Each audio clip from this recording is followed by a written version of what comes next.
सी पहना हो जाके उनने खाना पहन के बेटा नाराज होगी और चला गया बोली नहीं।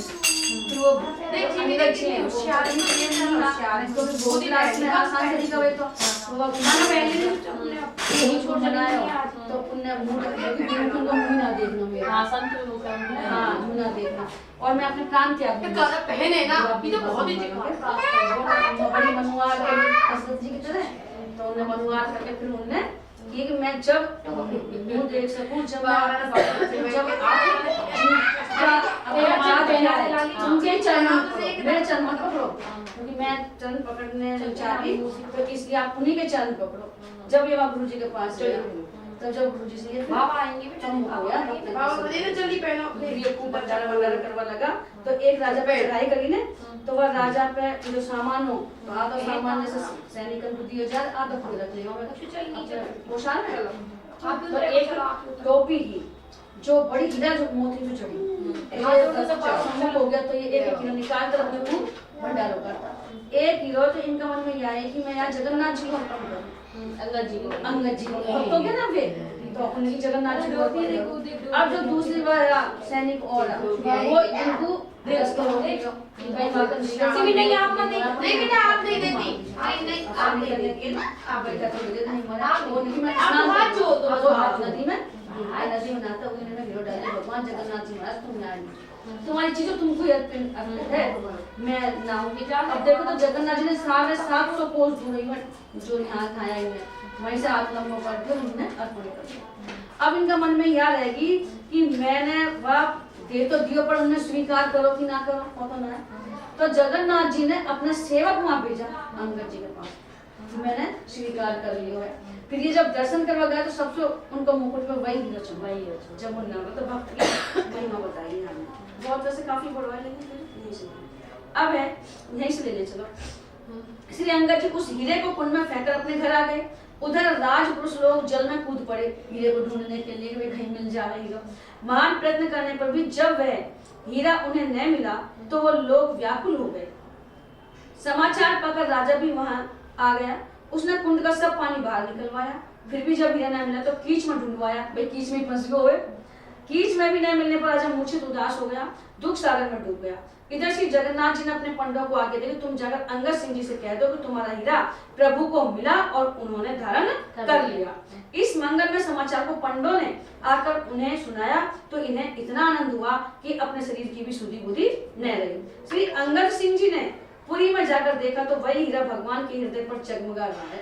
इन्होंने नेत्रों से जो दर्शन का सुख प्राप्त किया उसका वर्णन कौन कभी कर सकता है उसको कोई कह नहीं सकता है कथनीय है अर्थात कोई नहीं कर सकता। कुंड का संपूर्ण जल निकलवाकर राजा ने हजारों आदमी को बुलाकर पंगत बैठा दी। सबके सामने दो चार डलिया काली कीच परोस दी कि देखो तुम हीरा है। सिपाही पहरे पर खड़े राजा घूम घूम कर देख रहा। भक्त विमुखों के तो सड़ी की संसारी विषय याद लगते हैं जो भक्त विमुख हैं तो जैसे कीच याद लगे ना हीरा देख बाबू तो कीच याद लगेगी उनके तो जो संसारी हैं विषयी हैं। प्रेम रत्न के अधिकारी भक्त और भगवंत हैं। हीरा प्राप्ति के समस्त प्रयत्नों के विफल होने पर राजा को बड़ा दुख हुआ कि बैर भी हुआ और हीरा भी नहीं मिला और लोग में निंदा भी हुई और भागवत अपराध भी हुआ। तो इतना वो हो गया। इससे परलोक भी बिगड़ा न घर के रहे न घाट के न दीन के रहे न दुनिया के। किसी भी हालत में परमात्मा मुझे क्षमा नहीं करेंगे।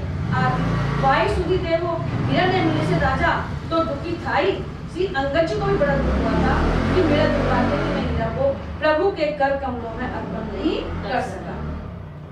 श्री प्रभु को उर पर धारण किए हुए नहीं देख सका उनकी हृदय पर धारण करें वो लेकिन इनने भक्ता नहीं है तो सब में जल में वायु में हवा में सब में भगवान को देखे गया।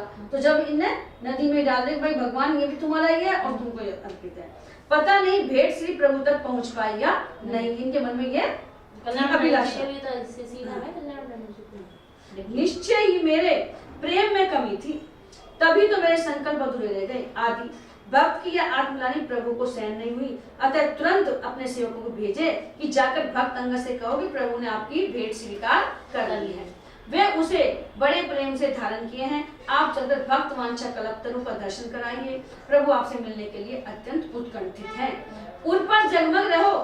श्री अंगद जी ने प्रभु का दर्शन किया। उस समय की शोभा का वर्णन करते हुए एक कवि लिखते हैं तरुआ ललाई नख चंद्रिका सुछवि छाई, हिये में समाई वह कैसे कही जात है, नुपुरादी चूड़ा कर धोती पग रही, लगी कटी क्षुद्र घंटी का अनूप जगमगात है। छंगा बूटेदार बनमाल मोती हीरा, कांति कोनो कवि उपमा को कही न सकात है। तिलक विशाल माथे चीरा छवि जाल, जापे कलंगी रसाल देखी अंगद सिहात है। अंगद सिहा रहे हैं, बलियार भी रहे हैं। राजा हिये ताप भयो, राजा के हृदय में ताप हुआ। दयो अन्न त्यागी कहो आवे जो पे भाग, मेरे ब्राह्मण पठाए हैं। धरनो दे रहे कहे नृप के वचन सब, तब हे दयाल आप पुर ढिंग आए हैं। भूप सुनी आगे आए पाए लपटाए गयो, लयो उल लाए द्रग नीर ले भिजाए हैं। राजा सर्वसु दियो जियो हरि भक्ति कियो, हियो सरसायो गुण जाने जिते भक्त श्री अंगद जी के इस भक्ति के चमत्कार को देखकर सुनकर राजा के हृदय महान दुख था। उसने अन्न खाना छोड़ दिया था तथा ब्राह्मणों को उन्हें लिवा लाने के लिए श्री जगन्नाथपुरी को भेजा और उनसे कहा कि जैसे भी हो किसी न किसी प्रकार से आप लोग उन्हें लिवा लाओ। यदि मेरे नगर में आवे तो मैं अपने बड़े भाग्य मानूंगा। ब्राह्मण ने राजा के कथनानुसार पुरी में जाकर श्री अंगद जी से राजा के दुख को सुनाया और प्रार्थना की कि अब आप वहीं पधारें। ये किसी भी तरह से जब आने को तैयार न हुए तब ब्राह्मण लोग धरना देकर पड़ गए। तब श्री अंगद जी को दया आ गई और राजा के दुख दूर करने के लिए आप चल दिए। जब आप ले जा, चॉकलेट आज तक अरे तो तेरा भाग जल गया। अभी दो छुरी मार दे। तब श्री अंगद जी को दया आ गई और राजा के दुख दूर करने के लिए आप चल दिए। एक गोली ले लेना। जब आप नगर के समीप आए तो राजा ने सुना, तत्काल दौड़कर आया और इनके चरणों में लिपट गया। आपने उसे छाती से लगा लिया, आंखों से आंसू बहने लगे। राजा ने अपना सर्वस्व आपके चरणों में समर्पित कर दिया। इस प्रकार नव जीवन प्राप्त कर जीवन पर्यंत राजा ने हरि भक्ति में आचरण किया। राजा का हृदय भक्ति भाव से अति सरस हो गया। श्री प्रियादास जी कहते हैं कि श्री अंगद जी के अनंत गुण चरित्र हैं, मैंने जितने जाने उनका यहाँ गान किया है। राजा को अब इस बात का विशेष भय लगने लगा कि यह केवल अंगद जी से ही बैर नहीं हुआ, श्री जगन्नाथ भगवान से भी बैर हो गया। तो उनका भक्त है, उनका भक्त और उनके हिस्सा को क्योंकि भगवान का स्वभाव है कि मन सुख सेवक सेवकाई, सेवक बैर बैर अधिकाई। अगर वह सेवक से कोई बैर करे तो भगवान वह से ज्यादा बैर करे। खुद का बैर तो भूल गए। जैसे अतः भगवान ने जैसे प्रहलाद जी का पक्ष लेकर हिरण्यकश्यप को मारा, श्री विभीषण का पक्ष लेकर रावण को मारा, श्री सुग्रीव जी का पक्ष लेकर बाली को मारा, वैसे अंगद का पक्ष लेकर मुझे अवश्य मार डालेंगे। ये सोच सोच के कदापि क्षमा नहीं करेंगे। भागवत द्रोही को भगवान कभी नहीं क्षमा करते। सुनो सुरेश रघुनाथ सुबाहु, निज अपराध रिसाई न काहू। जो अपराध भगत कर करई, राम रोष पावक सो जरई। लोकं वेद इतिहासा, यह महिमा जाने दुर्वासा। दुर्वासा के चलो ने। पुनः जिस दिन से श्री अंगद जी गए उसी दिन से राज्य में ऐसे अनेकों संकट उपस्थित हो गए जिनका कोई निवारण नहीं दिखता था। इस पर दृष्टांत श्री अक्रूर जी का आया। अतः राजा ये ताप भयो और ब्राह्मण पठाए। राजा के हृदय में ताप हो गया, अग्नि जलवा लगी और ब्राह्मणों को बुलाया। राजा स्वयं ने जाकर ब्राह्मणों को भेजा, इसलिए कि भगवत भक्त बड़े ब्राह्मण्य होते हैं, क्योंकि स्वयं भगवान ब्राह्मणों का बड़ा सम्मान करते हैं। यथा प्रभु ब्राह्मण्य देव में जाना, मोहित पिता तजेऊ भगवान। पहले ब्राह्मण देवता के भगवान ही समान हुआ। उन्हें अपनी कहानी पर अत्यंत लज्जित होने के कारण राजा स्वयं नहीं गया। धरनो दे रहे, इससे जनाया गया कि ब्राह्मणों के सामान्य कथन पर इन्होंने जाने से इनकार कर दिया, क्योंकि भगवत भक्तों का धनोन्मत्तों के आश्रय में रहना उचित नहीं, जो धनवान लोग हैं। लेकिन जब ब्राह्मणों ने हठ ठान लिया तो उनका आगे स्वीकार कर पुनः घर आ गए। तो अंगद जी तो उनका बेटे था दली का ना, वो वाला ना है, ये भक्त है।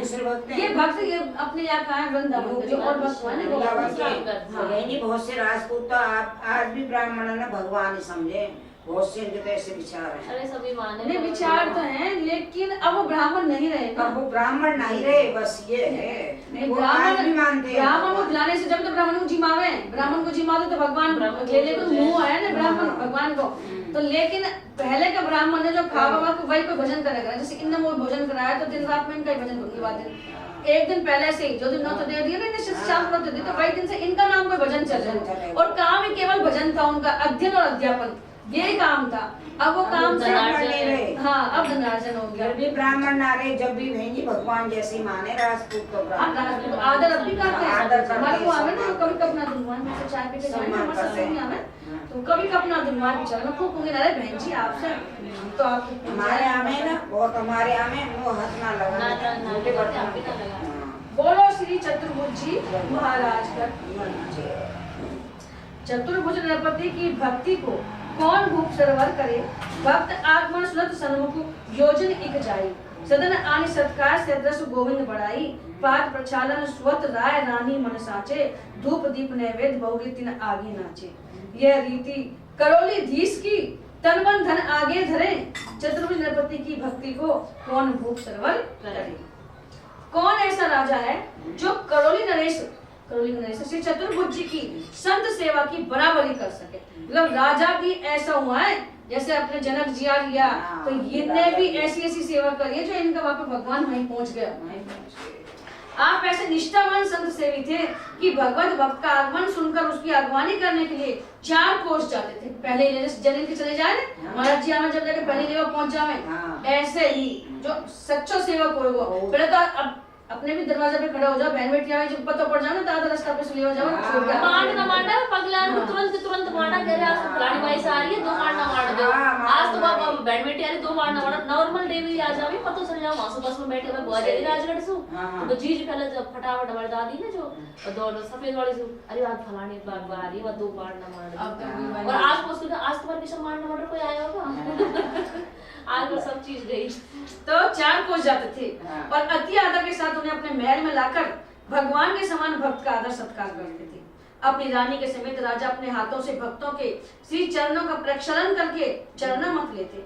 चंदन फूल माला धूप दीप एवं नैवेद्य आदि सभी उपचारों से पूजन करते।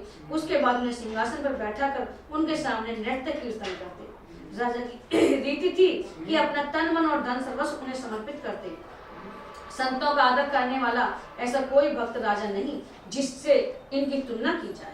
कौन भूप सरवर कहे, कहने का भाव यह है कि राजा लोग रजोगुणी होते हैं, धनवाद सब चीज रहे इनके पास में। रजोगुण अहंकार प्रधान होता है और भक्ति दैन्य प्रधान होती है। रजोगुण में अहंकार और भक्ति में दीनता। अतः राजाओं में प्रथम तो भक्ति होती ही नहीं है और यदि किसी सुकृत सत्संग वश हुई भी तो भक्ति में जितना दैन्य अपेक्षित है उतना उनमें संभव नहीं है। कुछ ना कुछ रजोगुण की झलक बनी ही रहती है। अतः कौन रूप सरवर करे, सन्मुख जोजन इक जाएगा। शास्त्र की आज्ञा है कि जो प्राणी दूर से वैष्णवों को देखकर उनकी अगवानी के लिए उनके सम्मुख नहीं जाता उसकी 10 वर्ष की सेवा श्री हरि नहीं स्वीकार करते। दृष्ट्वा भागवतम दूरात् सन्मुखम यो ने गच्छति गृहनाति हरिस्तस्य पूजाम च 10 वर्षी की। सैद्रस गोविंद बढ़ाई, संत भगवंत अंतर निरंतर नहीं। संत में भगवान में बिल्कुल भी अंतर नहीं है। किमपि मति विमल के दास तुलसीदास जी कहते हैं। धूप दीप जैसे भगवान की विधि पूर्वक पूजा का विधान है उसी प्रकार भगवत भक्तों की भी पूजा करने का विधान है। अपनी शक्ति के अनुसार विष्णु की पूजा करके बद्धांजलि होकर स्तुति करना चाहिए क्योंकि भक्तों के संतुष्ट होने से श्री हरि स्वतः संतुष्ट हो जाते हैं और श्री हरि के संतुष्ट होने से देवता अपने आप संतुष्ट हो जाते हैं। यथा भक्ते तुष्टे हरि तुष्टो हरो तुष्टे च देवता भवन्ति शिक्ता शाखाश्च यथा मूल निषेच नाथ। भगवान भागवतांतु पदाम रोस्वेनाथ तथा स्वराधने चापी ने प्रीतो भगवान हरि। भक्तों के श्री चरण कमल की सेवा से भगवान जैसा प्रसन्न होते हैं वैसा अपनी सेवा से भी प्रसन्न नहीं होते हैं। तन मन धन आगे धरे यथा श्री दशरथ जी नाति सकल संपदा तुम्हारी मैं सेवक समेत सुत नारी। यानी नाथ ये जो सकल संपदा आई है सब तुम्हारी है और मैं तो अपने सेवक और पुत्रों को पत्नी के साथ तुम्हारा सेवक हूँ। तिन आगे नाचे उन भक्तों के आगे नाचते। लज्जा को छोड़कर नृत्य कीर्तन करने वाला 14 गुणों को पवित्र करता है। विलज उद्गायति नृत्यते च मद भक्ति युक्तो गुणम पुनाति। गोविंद के समान मानकर संत सेवा करने वाले अन्य भक्त भी हुए हैं, परंतु श्री नाभाजी ने लिखा कौन भूप सरवर करे। तात्पर्य तो आपने कई गीत गाए तो गीत है आती गीत गा लियो यार बस। अब थोड़ी देर में कहो चलो चलो बस अगर वो गीत गाओगे तो आप मिल गया भजन लेनी है कॉफी लेनी है कॉफी लेनी है कोई सुनो चाहे सुनो यार ऐसा मचा दे अब तो चल में अब थोड़ी देर में दे जो फिर मैं 10 मिनट में चला अभी आऊं जब देखूं तात्पर्य पृथ्वी के राजा तो बराबरी नहीं ही कर सकते, अन्य भक्त भूप भी इनकी बराबरी नहीं कर सकते। क्यों? तब कहते हैं कि किन आगे नाचे, नाचना कठिन है।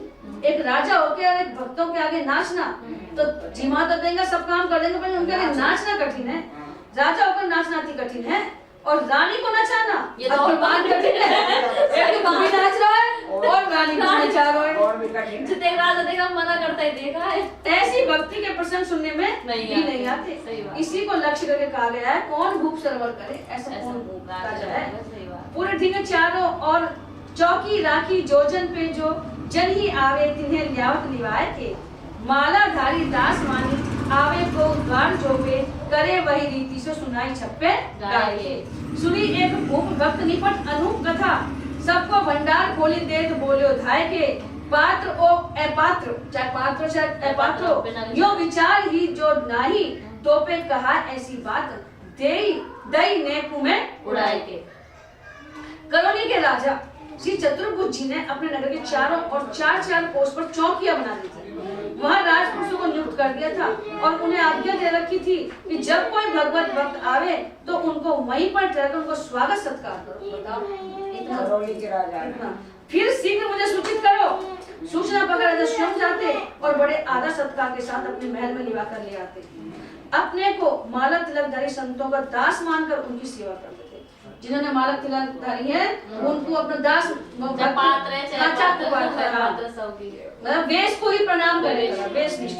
माला तिलकधारी मात्र कोई भी भक्त द्वार पर आ जाते तो उनको भी सच्चा भक्त मानकर उनकी उसी प्रकार से सेवा पूजा करते, जैसा कि मूल छप्पर में नाभाजी ने गाकर सुनाया है। एक राजा ने करौलीधीश की यह अद्भुत भक्ति एवं भक्तों की सेवा की सुंदर कथा सुनी कि सभी माला तिलकधारियों का दौड़ कर स्वागत करते हैं सभी ने और उनके लिए अपना खजाना खोल देते हैं, कितना ले जाओ। उसने अपनी सभा में कहा कि यदि पात्र और पात्र का विचार ही नहीं है तो ऐसा दान सत्कार प्रशंसनीय नहीं है। उस राजा ने इस प्रकार बात की बात में राजा चतुर्भुज की महिमा को उड़ा दिया। श्रीमद् भागवत गीता जी में उत्तम देश काल में श्रेष्ठ पात्र को दिए गए दान को ही सात्विक दान माना गया है। वैसे तो खैर दान अगर अन्न का तो आप किसी को भी दे दो, लेकिन रुपए पैसे का देते हो तो पात्र को दे के पैसा पी जाए। हाँ तो वो अन्य पात्र को दे करके ही देना चाहिए रुपए पैसे तो देश काल पात्र विचार विहीन दान राजस तामस होकर निष्फल एवं विपरीत फल प्रदान करने वाला होता है। यथा दातव्य मिति यद्दानम दीयते अनुकारिणे देशे काले च पात्रे च तदानम सात्विकम स्मृतम।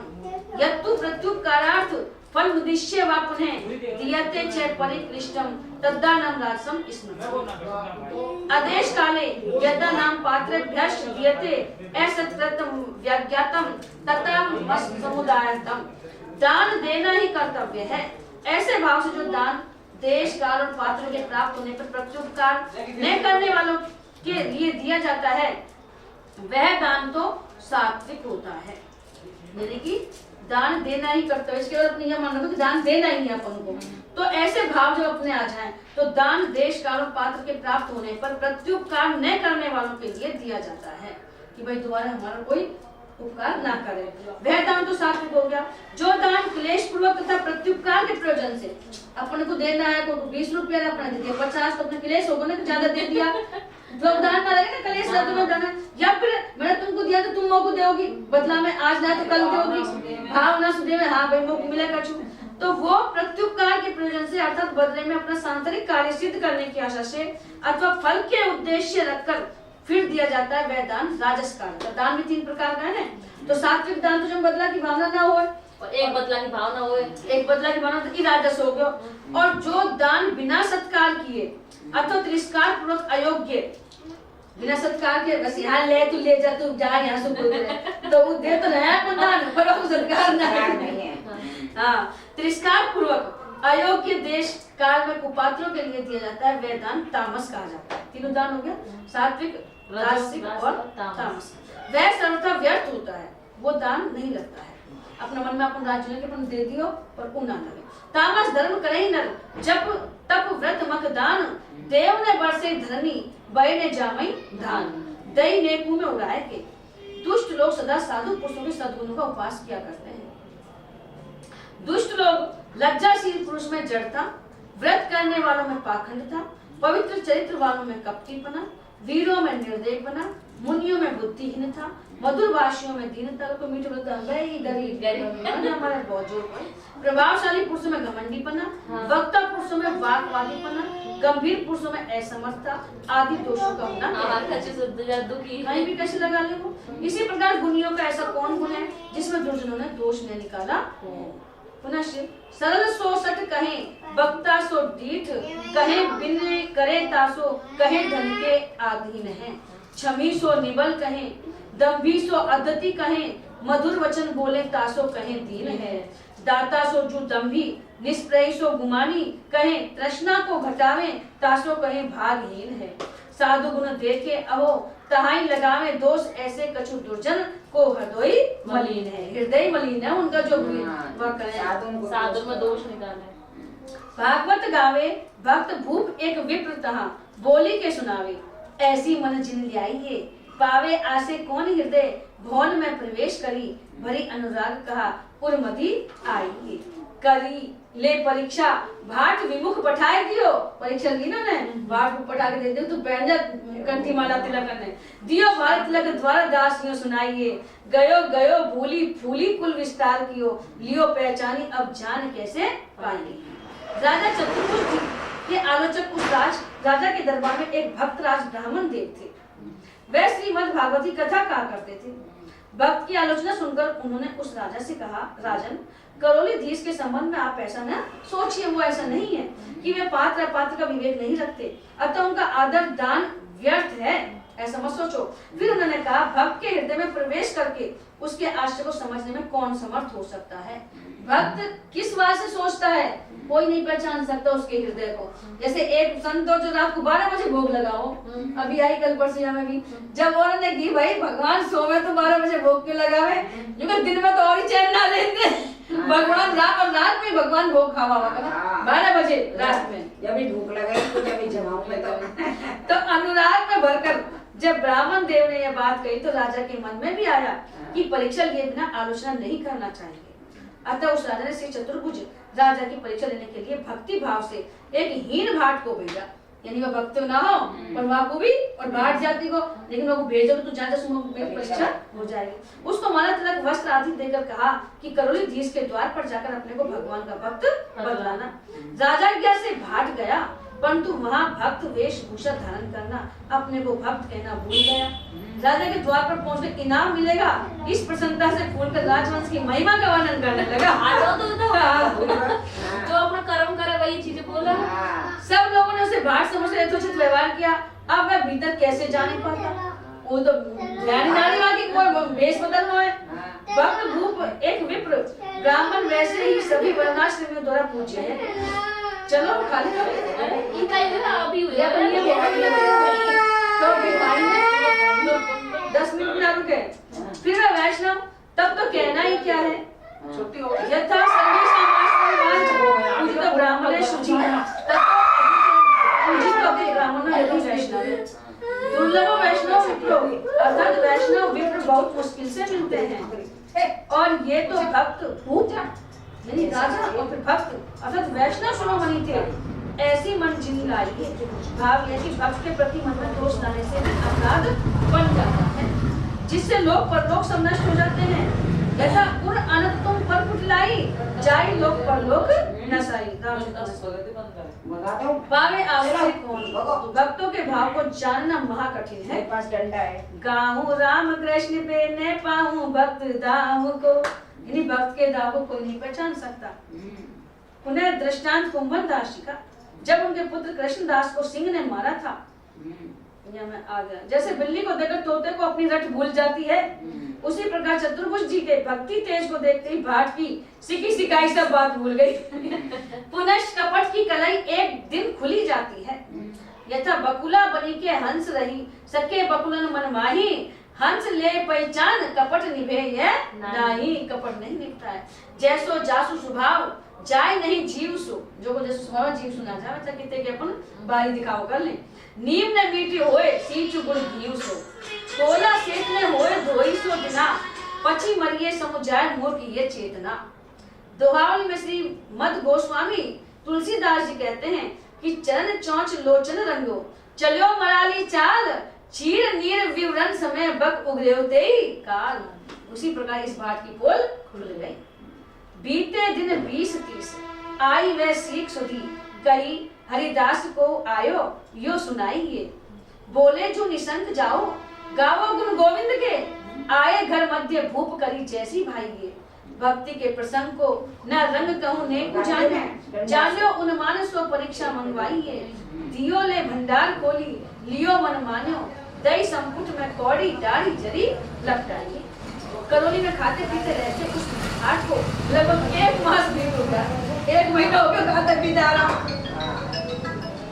तब उसे राजा की शिक्षा का स्मरण हुआ और मुझे साधु वेश, पीछे गंदू वैसे करो मन नॉर्मली है ना मंदिर में, हाँ, मुझे साधु वेश धारण कर राजा चतुर्भुज की परीक्षा लेने को कहा गया। फिर क्या था, उसने माला तिलक धारण कर राजद्वार पर जाकर, हाँ फिर मैंने माला तिलक धारण कर लिए गुनहगार। राजा से कह दो कि कोई एक भगवत भक्त आए हैं। द्वारपालों ने कहा, महात्मन आप निशंक निसंकोच भीतर राजमहल में जाइए। जब आप भक्त हो तो गोविंद भगवान के गुणानुवाद गाइए, आपके लिए कोई रोक टोक नहीं है। यह सुनकर भाट भीतर चला गया। श्री चतुर्भुज जी ने भक्त वेश देखकर उसका अपनी रीति के अनुसार खूब स्वागत सत्कार किया।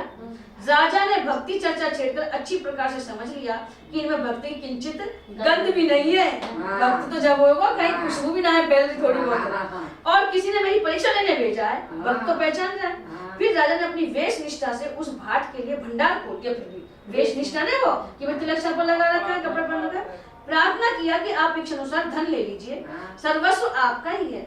उस भाट ने मन माना सोना चांदी आदि बहुत से धन बांध लिया। तब चलते समय राजा ने उसे गोटे से जड़े हुए एक सुंदर वस्त्र में लिपटी हुई एक कौड़ी डिब्बे में रखकर उसे भेंट करके प्रणाम किया कि तेरे में धन भक्त ना है तो कौड़ी बराबर भक्ति ना है तो में, तो वो खोले वो ना राजा वहां को जब आप आई वह सीख दी राजा ने।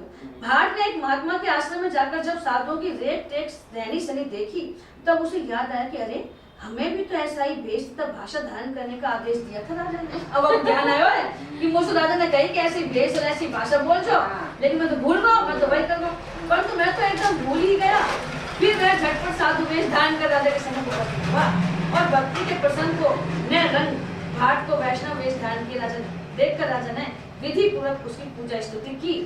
फिर भी पूजा स्तुति की। फिर आज उनका भक्ति की चर्चा करते हुए पूछा कि महाराज भगवान हम पर कब कृपा करेंगे, खूब दया करें, कब कृपा करेंगे, कैसे कृपा करेंगे। बोले बुझे बाबा देख बस तू जो बच बाबा ही जो करवा वो मुंह पे और कुछ ना हो अपना कर दे बाबा जाने अब वहां तो कौन जाए बाबा, कोई बात ना है। हाँ तो भगवान की कृपा तो तुम पर है ही, ये भी कैसे जाना जाए कि जीव पर भगवान की कृपा हो रही है आदि। तब वैष्णव वेशधारी भाट ने कहा, राजन भगवान की कृपा तो तुम पर है ही, अरे भगवान ने तुमको हाथी घोड़ा पालकी देश कोष राज काज सब तो दिया है, अब क्या चाहते हो धूल। अब यह बात तो सुनकर राजा पहचान गो कि यह भक्त ना है, और फिर भक्त तो इन्हें चावे ना है, हाथी घोड़ा पालकी इन्हें तो चावे ना है। भाट के इन वचनों को सुनकर राजा समझ गए कि ये तो कोरा भाट ही है, इसमें तो भक्ति का लेस भी नहीं है। लियो मन मान्यो, भाट की दूसरी परीक्षा थी। दूसरा प्रश्न करो, भगवत भक्त तो धन संपत्ति को देखती नहीं, राजा कह रहे भगवत भक्त तो देखती नहीं, यथा रमा विलास राम अनुरागी तजत वमन जिमी जन बड़भागी। कि वो कह रहे हैं भगवान कि जो राम अनुरागी हैं वो तो धन दौलत को वमन की तरह तसते हैं, वो तो हाथ ही नहीं लगाते उनके,